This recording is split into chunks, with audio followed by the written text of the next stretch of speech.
जम्मू कश्मीर के पहलगाम में आतंकी हमले के बाद भारत और पाकिस्तान के बीच तनातनी चल रही है। भारत की तरफ से नदियों के पानी को रोकने का ऐलान किया गया था। अब पाकिस्तानी मीडिया ने दावा किया है कि भारत ने अचानक झेलम नदी में पानी छोड़ दिया। भारत द्वारा पीओके में झेलम का पानी भरने के बाद पाकिस्तान ने मुजफ्फराबाद में आपातकाल घोषित कर दिया है। रिपोर्ट में भारत पर आरोप लगाया गया है कि भारत ने पाकिस्तानी अधिकारियों को खबर दिए बिना अचानक झेलम नदी में पानी छोड़ दिया। ऐसे में वहां बाढ़ जैसी स्थिति पैदा हो गई है। पाकिस्तानी मीडिया की रिपोर्ट के मुताबिक पानी छोड़ने की वजह से मुजफ्फराबाद के पास जलस्तर में तेज बढ़ोतरी दर्ज की गई। स्थानीय प्रशासन ने इसके जवाब में हटियानवाला में जल आपातकाल लगा दिया है। मस्जिदों में ऐलान करते हुए स्थानीय लोगों को चेतावनी भी दी गई है।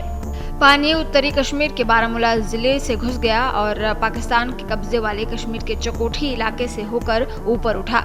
ये तब हुआ जब भारत ने सिंधु जल संधि को निलंबित कर दिया। भारत सरकार ने शनिवार को संधि को निलंबित करने के अपने फैसले को लागू करने के लिए एक औपचारिक अधिसूचना जारी की और गुरुवार को इसे पाकिस्तान को सौंप दिया। अधिसूचना में कहा गया है कि सिंधु जल संधि को स्थगित रखा जा रहा है, जिससे सिंधु आयुक्तों के बीच बैठकें, डेटा साझा करना और नई परियोजनाओं की अग्रिम सूचना सहित सभी संधि दायित्वों को प्रभावी रूप से निलंबित कर दिया गया है। संधि के अब निलंबित होने के बाद भारत पाकिस्तान की अनुमति या परामर्श के बिना नदी पर बांध बनाने के लिए स्वतंत्र है।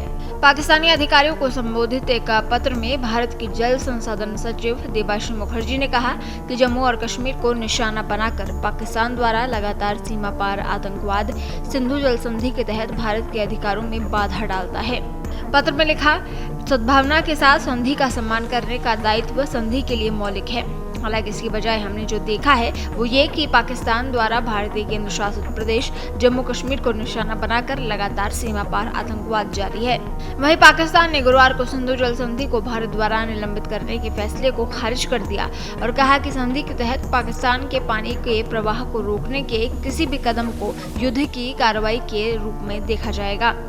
दोनों देशों ने 9 साल की बातचीत के बाद सितंबर 1960 में संधि पर हस्ताक्षर किए थे, जिसका एकमात्र उद्देश्य सीमा पार की नदियों से संबंधित मुद्दों का प्रबंधन करना था।